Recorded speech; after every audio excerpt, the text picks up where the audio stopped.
Market में आज ऊपर के लेवल से सेलिंग प्रेशर नजर आ गया। इनिशियली एक पॉजिटिव ओपनिंग के बाद डायरेक्ट सेलिंग नजर आ गया और एक नेगेटिव क्लोजिंग दे दी है। तो इसका मतलब क्या हो जाता है? प्रीटी मच निफ्टी में एक इनसाइड कैंडल बना हुआ है, तो क्या थोड़े दिन साइडवेज रह के ब्रेकआउट देने का प्लान है कि डायरेक्ट अभी सेलिंग वापस से शुरू होने वाली है? सब पॉइंट्स को डिस्कस करेंगे डिटेल में ये वीडियो के अंदर। ऑल्सो वीडियो एंड तक जरूर देखना, क्योंकि जो इंपॉर्टेंट लेवल्स है बाइंग और सेलिंग के लिए और मिड कैप एक्सपायरी का प्लान सब डिटेल में डिस्कस करेंगे। Hello everyone, welcome back to my channel. मैं नाम इस्वेल, चलते एनालिसिस पे। ओके, सो निफ्टी का हमें क्लोजिंग मिला है 22,419 पे, करीबन 150 पॉइंट का फॉल नजर आ गया है। निफ्टी का गैप अप ओपन होने के बाद, स्लाइटली गैप अप ही था, ओपन होने के बाद यहां से गिरावट नजर आ गई।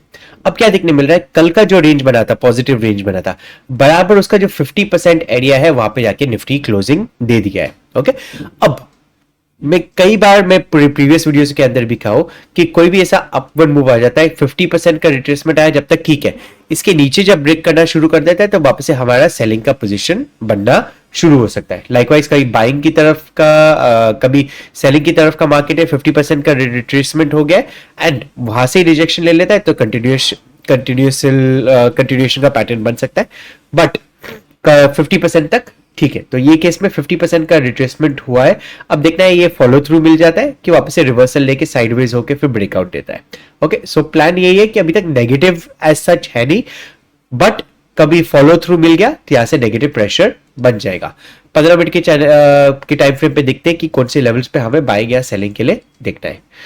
सो जो हमारा 50% का एरिया है वो ये एरिया के बीच में ही है। सो 22,475 450 का एरिया मानते हुए हम चल सकते हैं यहाँ पे। अब कभी फॉलो थ्रू प्राइस एक्शन मिल जाता है 22,375 के नीचे, तो यहां से फिर से सेलिंग प्रेशर निफ्टी में नजर आ सकता है। ओके, सो मंडे के दिन पे कहीं पे गैप डाउन या फ्लैट खुल के 22,375 का लेवल तोड़ना शुरू कर देता है, तो यहां पे हम निफ्टी को सेलिंग के लिए देखेंगे। टारगेट जो निकल के आएगा 22,275 के आसपास में पहला टारगेट, दूसरा टारगेट 22,180 170 के बीच का टारगेट हमारा रहने वाला है।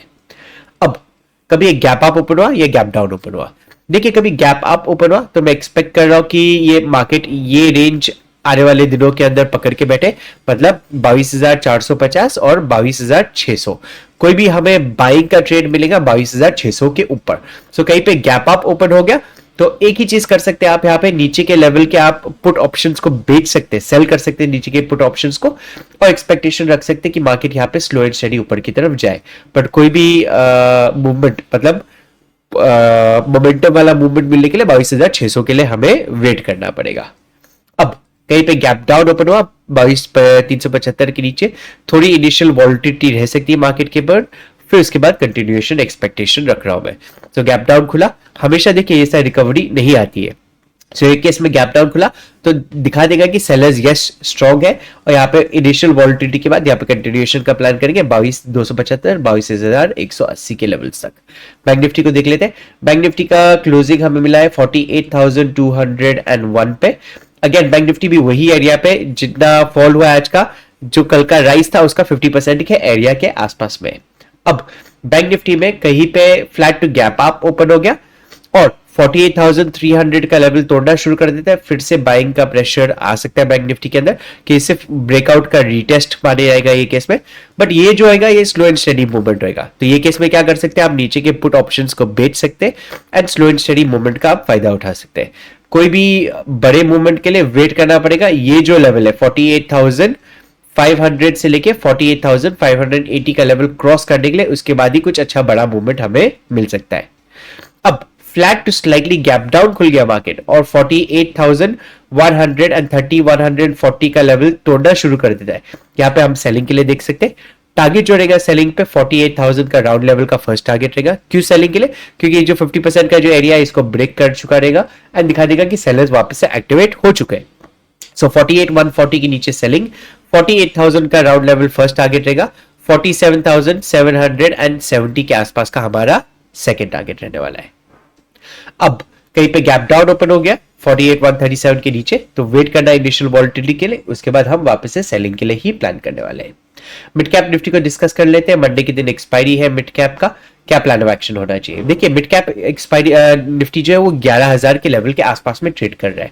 अब आप देखेंगे कि 11,000 के लेवल के आसपास में मिड कैप निफ्टी ने काफी बार रिजेक्शन लिया है। सो 11,000 के आसपास में यहाँ पे ब्रेकआउट दे दिया, फेल हो गया। ये ऐसा काफी बार हो चुका है कि 11,000 के लेवल से फेल हो चुका है। अब कोई भी लेवल जब बार बार टेस्ट हो जाता है तो वहां पे वो लेवल कमजोर होना शुरू हो जाता है। तो वेट करना है हमें। Flat to slightly gap up open मिल गया मिड कैप के अंदर और 11,000 का राउंड लेवल तोड़ना शुरू कर देता है। कम से कम 3 मिनट सस्टेन करने दीजिए उसके ऊपर। हम यहाँ पे बाइंग के लिए देखेंगे 11,066 का पहला टारगेट रहेगा 11,066 का।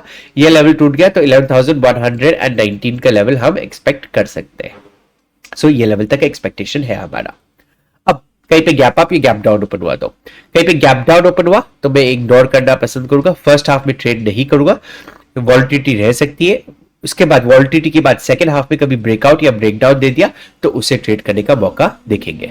कभी गैप अप ओपन हुआ तो in the direction of the gap he play करना है।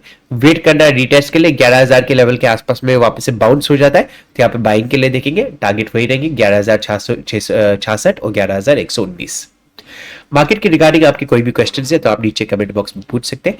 जो इंपॉर्टेंट लेवल से मैं अभी स्क्रीन पे मार्क कर देता हूं, आप पॉज करके स्क्रीनशॉट ले सकते हैं। वीडियो अच्छा लगा लाइक शेयर और सब्सक्राइब जरूर कीजिएगा। Thank you for watching the video. Trade safe, trade responsibly.